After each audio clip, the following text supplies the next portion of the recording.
الحمد لله رب العالمين والصلاة والسلام على سيدنا محمد وعلى آله وصحبه أجمعين أما بعد السلام عليكم ورحمة الله وبركاته அன்புக்குரிய மாணவ மாணவிகளே, உங்களை நான் ஏன் இப்படி விழிக்கிறேன் என்றால், நீங்கள் உங்களுடைய ஒரு கல்வி பாதையில் புதிய அத்தியாயத்தை ஆரம்பம் செய்திருக்கிறீர்கள். இப்பொழுது நீங்கள் யூனிவர்சிட்டிக்கு போயிருக்கிறீர்கள். உங்களை வரவேற்கின்ற இந்த நிகழ்ச்சியில் இப்படியானதொரு விடயத்தினை உங்களோடு கலந்து பேசுவதில் உண்மையில் சந்தோஷமாக இருக்கிறது.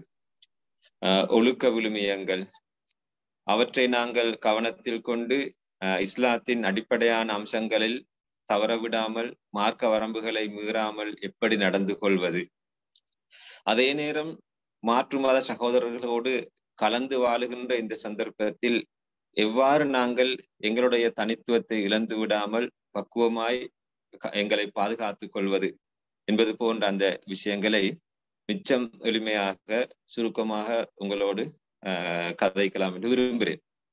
அன்புள்ள சகோதரர்களே, உண்மையில் அந்த ஒழுக்க விழுமியங்கள், ஒழுக்க மாண்புகள் என்று சொல்றது இஸ்லாத்தை பொறுத்தவரையில மிச்சம் முக்கியமான ஒரு விஷயம். இன்றைக்கு நாங்க அதை நினைச்சுதான் கவலைப்படுகிறோம். எங்கட சிறார்கள், எங்கட இளைஞர்கள், ஏன் வயது வந்தவர்கள் கூட இந்த ஒழுக்க விழுமியங்களை இழந்து பண்பாடு அற்றவர்களாக நடந்து கொள்றாங்க என்றது இன்றைக்கு ஒரு பெரிய பேச்சு பொருளாக எல்லோரும் கவலைப்படக்கூடிய விஷயமாக மாறி இருக்குது. அதுலயும் விசேஷமாக பல்கலைக்கழகங்கள்ல படிக்கக்கூடிய மாணவ மாணவிகளை பொறுத்த வரையில பண்பாடற்றவர்களாக ஒழுக்க விழுமியங்களை இழந்தவர்களாக போய்கொண்டிருக்கிறாங்க என்றது ஒரு பெரிய கவலையை தரக்கூடியதா இருக்குது. அப்ப அந்த வகையில தான் நீங்க யூனிவர்சிட்டிக்கு காலடி எடுத்து வச்சிருக்கக்கூடிய இந்த சந்தர்ப்பத்திலேயே இப்படியானது ஒரு நினைவூட்டல், ஒரு முதாக்கரா அவசியம் என்று முஸ்லிம் மஜ்லிஸ் நிர்வாகம் விரும்பி இருக்குது. அது சம்பந்தமாக சிறிது கதைக்குமாரிடம் வேண்டிக் கொண்டார்கள். உண்மையில் இது பற்றி என்னை விடவும் மிச்சம் எஃபெக்டிவாக மிக சிறந்த முறையில கதைக்கக்கூடிய பலர் இருக்க முடியும். ஆரம்பத்திலும் சில அம்சங்களை சுட்டி காட்டப்பட்டது. அதோட சேர்த்து அவங்களோட நான் கதைச்சு கொள்ள விரும்புகிற விஷயம் இதுதான். முதலாவது நாங்க புரிஞ்சு கொள்ளணும், நாங்க ஏற்றுக்கொண்டிருக்கிற கொள்கை இஸ்லாத்தை பொறுத்தவரையில இந்த ஒழுக்க மாண்புகள் விழுமியங்கள் என்பதற்கு அந்த இருக்கிற இடம் என்ன என்று நாங்க யோசிச்சால் உண்மையிலே ஒழுக்க விழுமியங்கள் தான் இந்த மார்க்கத்தின் அடிப்படை என்று எங்களுக்கு சொல்லலாம். அதை எப்படி நாங்க அதுக்கான அப்படி சொல்லக்கூடியதாக இருக்குது என்றால், ரசூலுல்லாஹி ஸல்லல்லாஹு அலைஹி வஸல்லம் தான் ஏன் இந்த உலகத்துக்கு நபியாக அனுப்பப்பட்டிருக்கிறேன் என்பதை பத்தி சொல்லும் பொழுது சுருக்கமாக சொன்ன ஒரு செய்தி எங்களுக்கு தெரியும். அவங்க சொன்னாங்க, இன்னமா புஇஸ்து லியுத்தம்மிம மகாரிமல் அஹ்லாக், நான் நற்குணங்களை பூர்த்தியாக்குவதற்கே அனுப்பப்பட்டிருக்கிறேன். அப்ப நான் நபியா அனுப்பப்பட்டிருக்கிற நோக்கமே நற்குணங்களை பூர்த்தியாக்குறது தான். ஆகவே இந்த மார்க்கத்தினுடைய அடிப்படை அம்சமாக இருக்கிறது இந்த அஹ்லாக் எனப்படக்கூடிய நற்குணங்கள் தான். அதை இன்னும் வலியுறுத்துற விதமாக ரசூலுல்லாஹி ஸல்லல்லாஹு அலைஹி வஸல்லம் அவங்க சொன்னாங்க, கியாமத் நாள்ல நன்மை தீமை நெருக்கப்படும் இல்லையா, நெருக்கப்படுகிற நேரத்துல நாங்க நம்பிக்கை கொண்டிருக்கிறோம். குர்ஆன் சொல்லுகிற செய்தி, நன்மைகளோட எட கூடிவிட்டா அவனுடைய முடிவு வெற்றியாக அமையும், சொர்க்கமாக அமையும். தீமைகளோட எட கணத்து விட்டால் அவனுடைய முடிவு நரகமாகும். இப்படி நன்மை தீமைகள் நெருக்கப்படக்கூடிய நேரத்துல ஒரு மூமினுடைய நன்மைகளோட தராசி தட்டு பாரமாக அமைகிறதுக்கு மிகவும் ஏதுவாக இருப்பது அவனுடைய நற்குணங்கள் ஆகும். மாமின் ஷைஇன் அஸ்கலு ஃபீ மீசானில் அப்தில் முஃமின் மின் ஹுலுகின் ஹஸன். ஒரு மூமினான நல்லடியானுடைய மீசான் பாரமாக அமைவதற்கு நற்குணங்களை தவிர வேறொன்றும் இருக்க போறதில்லை என்று சொன்னாங்க. அது மாதிரி வேறொன்றும் இருக்க போறதில்லை என்று. அந்த வகையில எங்கட வாழ்க்கையில நற்குணங்களை எடுத்து நடக்கிறன்றது மிக அவசியமான ஒன்று. உண்மையில் இந்த ஒழுக்க மாண்புகள், நற்குணங்கள், ஒழுக்க விழுமியங்கள் என்று சொல்ற அந்த விஷயமேக்குதே, அது இஸ்லாத்துக்கு மட்டும் உரியதல்ல.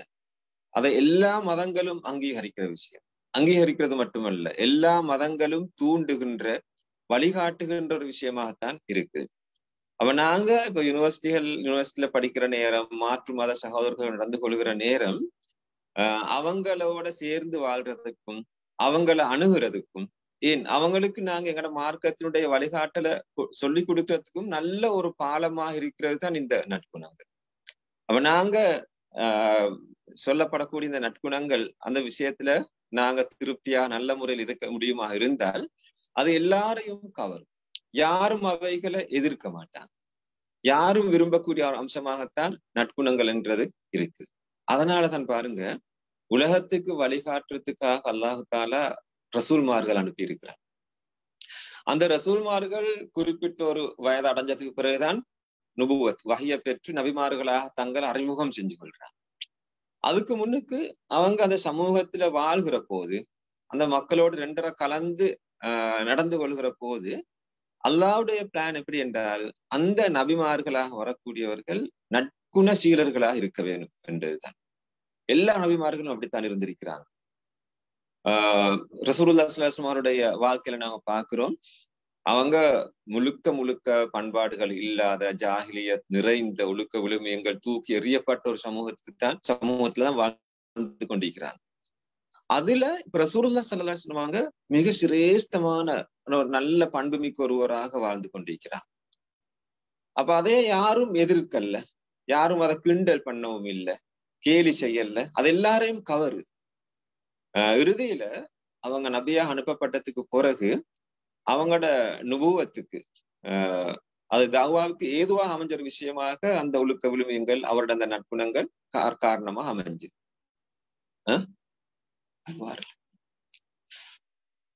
ரைட். அவ என்ன விஷயம் என்றா, ரசூலுல்லாஹி ஸல்லல்லாஹு அலைஹி வஸல்லம் அவங்க சின்ன வயசுல இருக்கிற போதே அந்த நட்புணங்கள் அவங்கக்கிட்ட இருந்திருக்குது. எந்த அளவுக்கு என்றால் சாதாரண பொதுமக்கள் ரசூலுல்லாஹ் பத்தி அறிமுகப்படுத்துற நேரம் அவங்கள ஒரு அல் அமீன் என்று சொல்லுவாங்க. நம்பிக்கைக்குரியவர், உண்மையிலே அமானத், நம்பிக்கைக்குரியது என்ற அந்த விஷயம் ஒரு சிறந்த உயர்ந்த பண்பாகத்தான் இருந்தது. அப்ப அந்த பண்பாட்டுல சிரேஷ்டமான ஒருவராக ரசூலுல்லாஹி ஸல்லல்லாஹு அலைஹி வஸல்லம் அவங்க இருக்கிறாங்க. அப்ப அவங்களே அமீன் என்று அந்த சமூகம் ஏற்றுக்கொள்ளுது.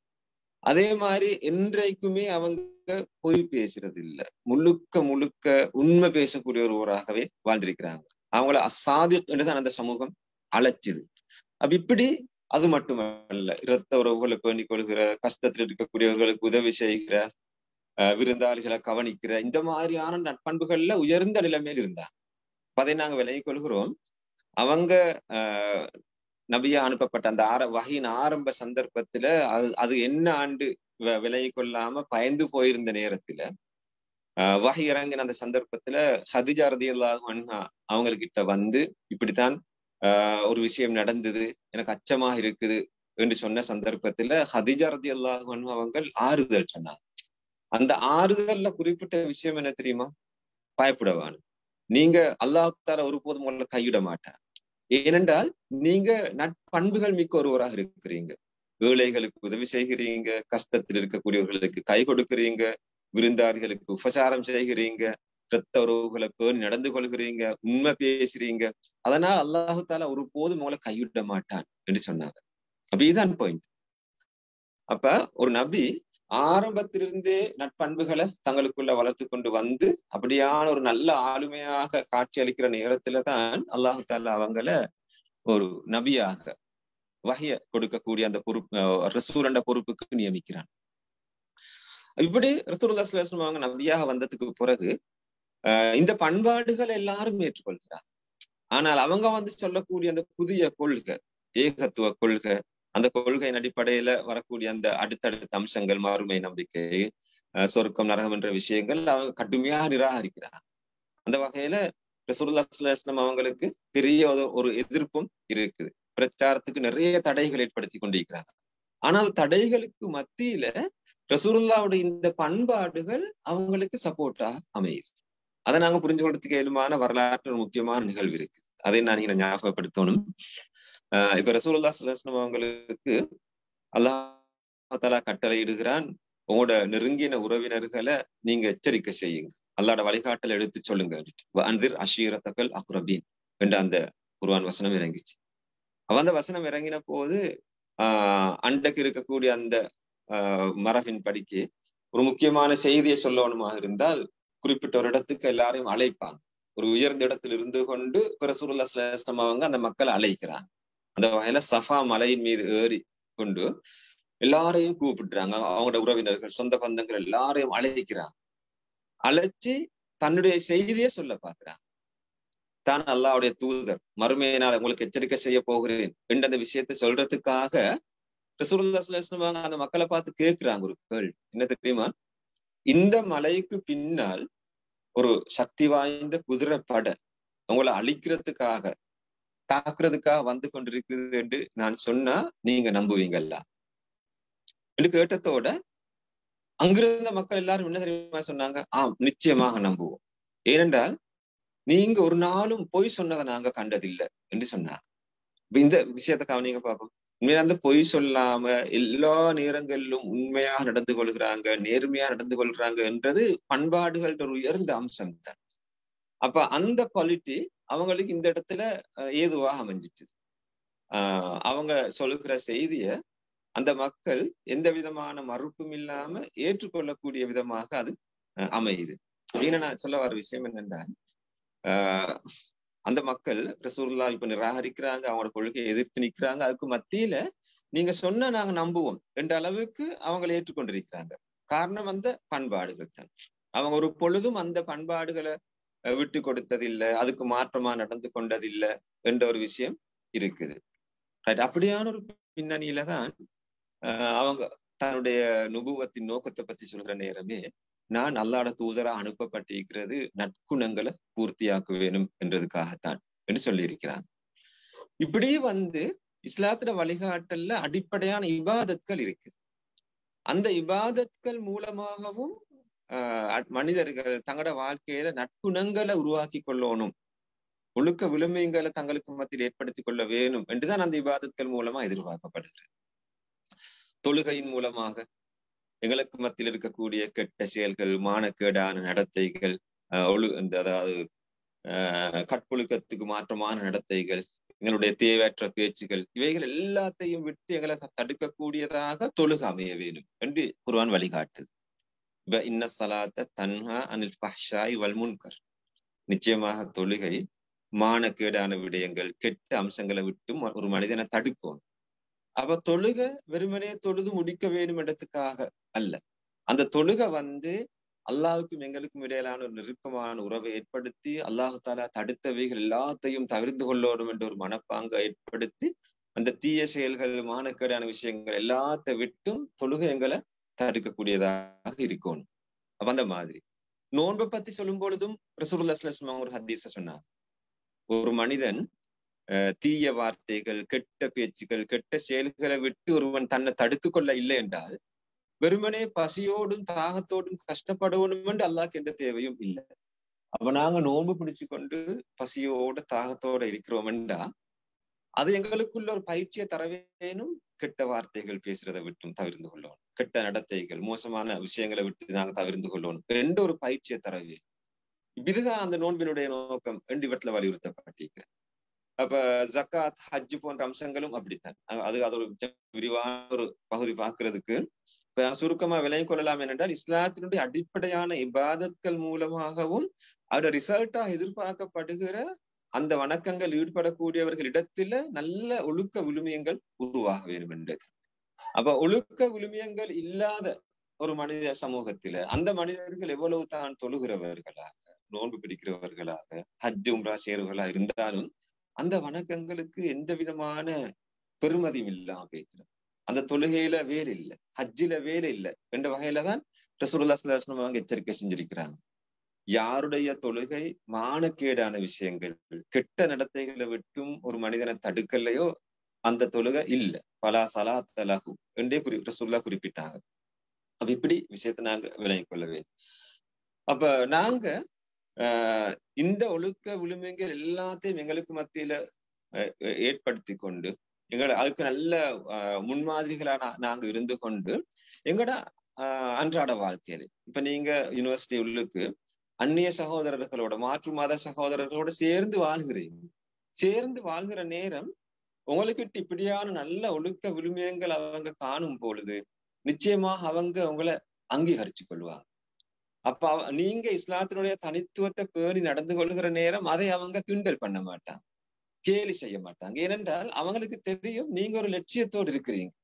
அந்த லட்சியத்துல அவங்க உங்களை காண்றாங்க, நல்ல முன்மாதிரியாக உங்களை பாக்குறாங்க. நீங்க மனித நேயம் உள்ள மக்களா உள்ளவர்களா இருக்கிறீங்க, ஒழுக்க விழுமியங்கள்ல உயர்ந்து இருக்கிறீங்க, நாவடக்கத்தோட நடந்து கொள்கிறீங்க, கற்பொழுக்கத்தோட நடந்து கொள்கிறீங்க. இவைகள் எல்லாத்தையும் காணுகிற நேரம் நீங்க ஒரு மார்க்கத்தின் அடித்தளத்தை கொண்டிருக்கிறபடியாலதான் இவைகள் எல்லாம் உங்களுக்கு மத்தியில இருக்குது என்றதை அவங்க கண்டுகொள்றாங்க. அப்ப அப்படியான நிலைமையில நீங்க நேரத்துக்கு தொழுகிறத அவங்க விரும்புவாங்க. ரமதான் மாதம் வந்தா நோன்பு பிடிக்கிறத, ஏனைய சுண்ணத்தா நோம்புல நீங்க பிடிச்சால் அவைகளை கூட அந்த மக்கள் மாற்று மத சகோதரர்கள் நிச்சயமாக அதை விரும்புவாங்க, உங்களை அங்கீகரிப்பாங்க, உங்களுக்கு சப்போர்ட் பண்ணுவாங்க. அப்ப எங்களுக்கு பொதுவாக ஒரு பயம் ஏற்படுகிற, நாங்க இப்படி இவங்களோட சேர்ந்து வாழக்கூடிய சந்தர்ப்பத்துல நாங்களும் ஹிஜாபுகளை ஒழுங்காக பேணிக்கொண்டு எங்கட இஸ்லாமிய பண்பாடுகளை வச்சுக்கொண்டு நாங்க இருந்தால், நேரத்துக்கு தொழுதால் இதை இந்த மக்கள் மற்ற சகோதரர்கள் கிண்டலாக பார்ப்பாங்களா, அவங்களுக்கு அதாவது அசௌகரியமா இருக்குமா என்று நாங்க சில நேரங்கள் நாங்களே நினைச்சு கொள்கிறோம். ஆனா உண்மையிலே அப்படி அல்ல. பொதுவாக உள்ள மனித உணர்வு என்னென்று சொன்னால், யாரும் தங்களுடைய மார்க்கத்தை பின்பற்ற வேணும், மற்ற மார்க்கங்களை அங்கீகரிக்க வேணும், அவங்களுக்கு சுதந்திரம் கொடுக்க வேணும் என்றது ஒரு மனித உணர்வு, மனித இயல்பான ஒரு உணர்வு. அப்ப அந்த உணர்வின்படி நாங்க செயல்பட தொடங்கினால் எங்களுக்கு எந்த விதமான பிரச்சனையும் இல்லை. நாங்களா சும்மா நினைச்சு கொள்கிறோம் அவங்க அப்படி தடுப்பாங்க. ஆனா உண்மையிலே அப்படி அல்ல. அதனால ரசூலுல்லாஹி ஸல்லல்லாஹு அலைஹி வஸல்லம் அவங்களும் மாற்று மத சகோதரர்களோட தான் சேர்ந்து பழகி இருக்கிறாங்க, அவங்களோட குடுக்கல் வாங்க செஞ்சிருக்கிறாங்க. அப்படி இல்லாம அதை விட்டு முழுக்க ஒதுங்கி நடந்து கொண்டா அது எங்களோட தௌவாவுக்கும் ஒரு தடையாக இஸ்லாம் அப்படி சொல்லவும் இல்லை. இப்ப நாங்க வரலாற்றுல பாக்குறோம், ரசூலுல்லாஹி ஸல்லல்லாஹு அலைஹி வஸல்லம் அவங்க மதீனாவுல ஒரு சந்தர்ப்பத்துல அவங்களுக்கு கடன் வாங்க வேண்டிய தேவை ஏற்பட்டது. அப்ப கடன் வாங்குறதுக்கு சஹாபாக்கள்ல எத்தனையோ பேர் இருந்திருக்கிறாங்க, பணக்காரர்கள் இருந்திருக்கிறாங்க, வாங்குறதுக்கு ஏழு. ஆனா ஒரு சந்தர்ப்பத்துல அவங்க போய் ஒரு மாற்று மத சகோதரர் இடத்துல, ஒரு யகூதி இடத்துல கடன் வாங்கினாங்க. அப்ப அது எதை காட்டுது என்றா, அப்படி மற்றவர்களோட நாங்க தொடர்புகள் வச்சு கொள்ள வேணும், எங்களோட பண்பாடுகளை காட்ட வேணும், நேர்மையா நடந்து கொள்ளணும், ஒழுக்க விழுமியங்களை நாங்க அந்த மக்களுக்கு காண்பிக்க வேணும் என்ற ஒரு விஷயத்துல ரசூலுல்லாஹ் குறியாக இருந்திருக்கிறாங்க. அப்ப இதை வச்சு பாக்குற நேரம் உண்மையிலே முழுக்க முஸ்லிம் சகோதரர்கள், முஸ்லிம்கள் மாத்திரம்தான் அவங்களோட பல்கலைக்கழகத்தில் இருக்கிறாங்கன்றதை விட எங்களோட சேர்ந்து படிக்கிறதுக்கு மாற்று மத சகோதரர்கள் இருக்கிறாங்கன்றதை நினைச்சு நீங்க சந்தோஷப்படுங்க. ஏன்னா அவங்களுக்கும் உங்களோட மார்க்கத்தின் சில விஷயங்களாவது கிடைக்கிறதுக்கான வாய்ப்பு அதன் மூலம் இருக்குது என்றதை நீங்க நம்பிக்கை கொள்ளுங்க, உறுதியாகிறீங்க. அதனால இது உங்களுக்கு கிடைச்சிருக்கக்கூடிய ஒரு அரிய சந்தர்ப்பம் என்று நீங்க நினைச்சு கொள்ளலாம். இப்ப சாதாரணமாக ஒருவர் இப்ப எங்களோட வீட்டு எடுத்துக்கொண்டாலும் கூட, எங்களோட வீட்டுக்கு பக்கத்துல முஸ்லிம் சகோதரர்கள் நல்லவர்கள் இருந்தால் நல்லம் தான் உண்மையிலே. ஆனா தவிர்க்க இயலாத நிலைமையில நன் முஸ்லிம்ஸ் இருக்கிறாங்கன்னு வச்சுக்கொள்ள, எங்கட அயல் வீட்டுல முன்னூத்து வீட்டுல ஒரு ஹிந்து, பின்னத்து வீட்டுல ஒரு புடிஸ்ட் இருக்கிறேன்னு வச்சுக்கொள்ளுங்க. இதே நாங்க வாய்ப்பாக எடுத்துக்கொள்கிறது. அது எங்களுக்கு ஒரு துரதிஷ்டம் என்றோ சரித்திரம் என்றோ நாங்க நினைச்சுக்கொள்ள தேவையில்லை. அவங்களோட நல்ல முறை நடந்து கொள்கிறதுக்கும், நல்ல கொடுக்கல் வாங்கல் வச்சுக்கொள்றதுக்கும், நல்ல மனித நேயத்தோட வாழ்றதுக்கும் இது ஒரு சந்தர்ப்பம். அதன் மூலமாக அவங்க எங்கட மார்க்கத்தை ஏற்றுக்கொள்ளாட்டிலும் அதை புரிந்து கொள்ளக்கூடிய அளவுக்கு ஒரு புரிந்துணர்வோட சரிகாண்ட கூடிய ஒரு நிலம் அதன் மூலமாக ஏற்பட முடியும்.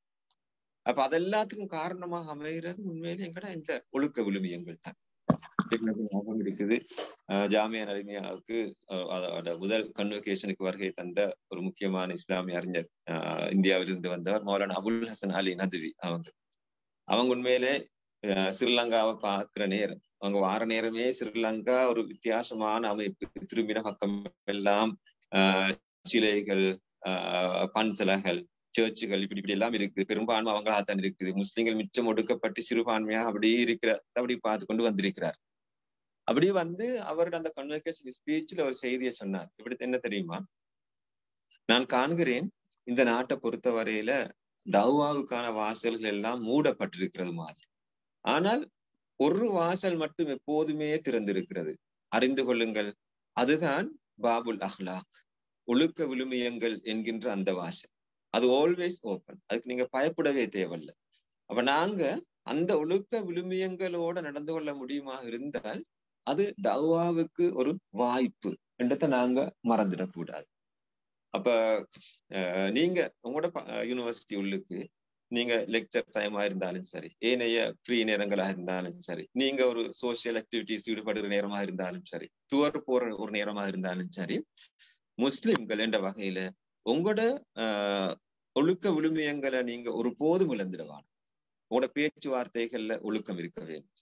கெட்ட வார்த்தைகள் பேசுறது, அசிங்கமான தூஷணங்கள் கதைக்கிறது, இத நீங்க முழுக்க தவிர்த்து கொள்ளணும். இது ரசூலுல்லாஹி ஸல்லல்லாஹு அலைஹி வஸல்லம் அவருடைய இந்த பேச்சொழுக்கம் சம்பந்தமாக வந்துட்டு இருக்கக்கூடிய ஒரு முக்கியமான ஹதீஸ் என்ன தெரியுமா?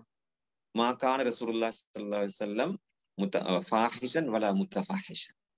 ரசூலுல்லாஹி ஸல்லல்லாஹு அலைஹி வஸல்லம் அவங்க இந்த இயற்கையாகவோ அல்லது வலிஞ்சு எடுத்துக்கொண்டோ கெட்ட வார்த்தைகள், அசிங்கமான வார்த்தைகள் ஒரு போதுமே பேசியதில்லை என்று ரசூலுல்லாஹ்வுடைய அந்த ஹதீஸ் நாங்க பார்க்கிறோம், முன்மாதிரியை பார்க்கிறோம். அப்ப நீங்க இவர்களோட சேர்த்து நடந்து கொள்கிற நேரத்துல, ஒரு டூர் போற நேரத்துல, ஒரு சிரமதானத்துக்கு ஈடுபடக்கூடிய நேரத்துல உங்களோட வாயிலிருந்து வார வார்த்தைகள் எப்பயுமே நல்ல வார்த்தைகளா இருக்க வேண்டும், இனிய வார்த்தைகளா இருக்க வேண்டும். யாரையும் குத்தி கதைக்கிறதாக, அசிங்கமான ஒரு வார்த்தையை பேசுறதாக, இன்னொரு மனிதனுக்கு ஹிண்ட் அடிக்கிறதாக, ஒரு பொய் பேசுறதாக, அதிகம் சத்தத்தை உயர்த்தி பேசுறதாக, அப்படி இல்லாம பண்பாக பணிவாக பேசுற அந்த பழக்கம் எங்களுக்குள்ள வர வேணும். இது உங்களுக்கு ஒரு குறைபாடு அல்ல. நீங்க எல்லாரோடையும் சேர்ந்து இருக்கிற நேரத்துல அவங்களை போல நாங்களும் இருந்தா தான் அவங்க எங்களை மதிப்பாங்கன்னு நினைக்கவான். மாற்றமாக மாறி நடந்து கொள்கிற நேரம் நல்ல பண்பாக, நல்ல ஆவடக்கத்தோட பேச்சொழுக்கங்களை பேணி நடந்து கொள்ள முடியுமா இருந்தா அதை நிச்சயமாக எல்லாரும் ஏற்றுக்கொள்வாங்க. ஏன்னா இது மனித இயல்பு அங்கீகரிக்கக்கூடிய ஒரு விஷயம். தங்களுக்குள்ள அந்த பலவீனம் இருந்தாலும் கூட இந்த விஷயத்துல நேர்த்தியா இருக்கக்கூடியவர்கள் அவங்க விரும்புவாங்க. அதனால இந்த பண்பாடுகள்ல உண்மையிலே குறித்து சொல்ல வேண்டிய ஒரு விஷயம் தான் இந்த பேச்சொழுக்கம், நாவடக்கம் என்றது. அப்ப நீங்க யூனிவர்சிட்டியில இவங்களோட நடந்து கொள்ளக்கூடிய நேரத்துல அந்த பேச்சொழுக்கம் இடத்துல மிச்சம் கண்ணியமா இருக்க வேண்டும். ரசூலுல்லாஹி ஸல்லல்லாஹு அலைஹி வஸல்லம் அவங்க எந்த ஒரு சந்தர்ப்பத்திலையும் யாரையும் மனசு நோகக்கூடிய விதமாக பேச மாட்டாங்க. இனிமையாக பேசுவாங்க, கண்ணியமாக மக்களை மதிச்சு பேசுவாங்க. அப்ப அந்த ஒழுக்கத்தை நீங்க உங்களுக்குள்ள கடைபிடிச்சு கொள்ளுங்க. அப்ப அப்படியா நீங்க நடந்து கொள்கிற நேரம் அவங்க உங்களுக்குள்ள ஒரு நல்ல பண்பை காணுவாங்க. அந்த நல்ல பண்பை நீங்க வச்சுக்கொண்டு நேரத்துக்கு தொலை போனால் அவங்க எப்படி தெரியுமா புரிஞ்சு கொள்வாங்க? இந்த தொழுகை தான் உங்களுக்கு அந்த பழக்கத்தை படிச்சு தந்திருக்கும். தொழுகையாளர்களிடம் எங்கள்கிட்ட அப்படியான இல்ல. தொழுகையின் மூலமாக அல்லாவுக்கும் ஒரு தெய்வத்துக்கும் ஒரு கடவுளுக்கும் எங்களுக்கு இருந்த தொடர்புல நாங்க பலவீனப்பட்டிருக்கிறோம். அதனாலதான் நாங்க அப்படியான நல்ல நிலைமையில் இருக்க இயலாமல் இருக்குதுன்னு அவங்களே புரிஞ்சு கொள்வாங்க. அப்ப நீங்க நோன்பு பிடிக்கிறதா இருந்தால், குர்ஆன் ஓதுறதாக இருந்தால், நீங்க தைரியமாக குர்ஆனோட தொடர்பு வச்சு கொள்ளுங்க.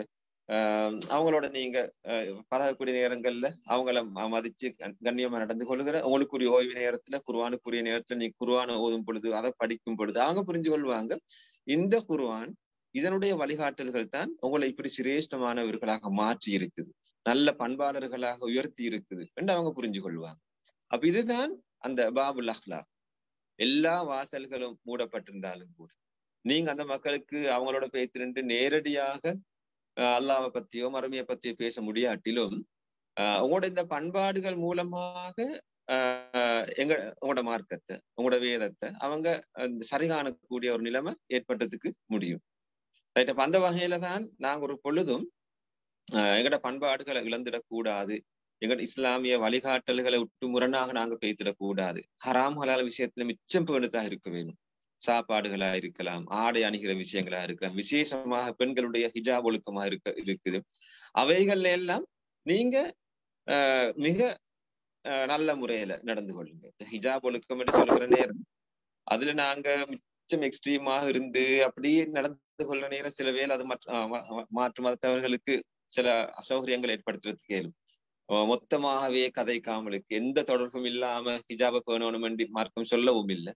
அப்ப அதுல நாங்க மிச்சம் நிதானமாக இஸ்லாத்துல வரையறைகளை பேணி நடந்து கொள்ளுகிற நேரம் அது எங்களோட தவாவுக்கும் ஏதுவான ஒரு அம்சமாகத்தான் இருக்கும்.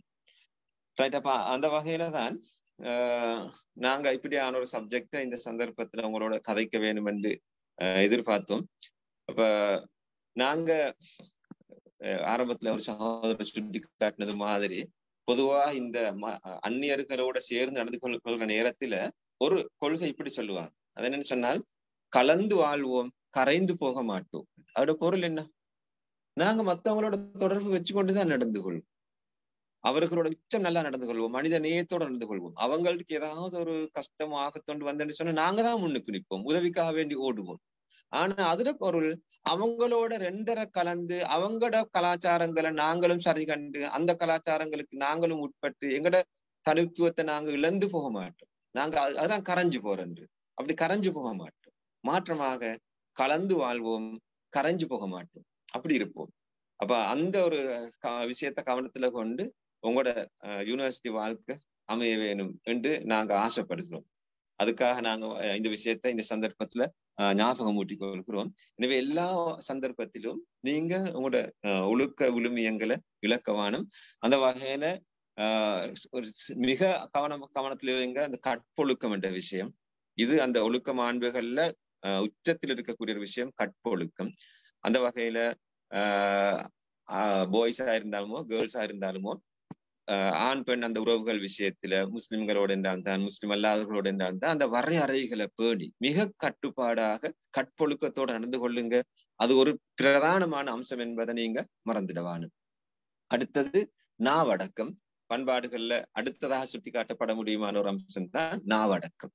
எனவே நீங்க பேசுற பேச்சுகளை நிதானமாக அளந்து பேசி அந்த நாவு என்ற விஷயத்துல, நாவடக்கம் என்ற விஷயத்துல மிக கவனமாக இருந்து அந்த பண்பாட்டிலே மிச்சம் உயர்ந்து நில்லுங்க.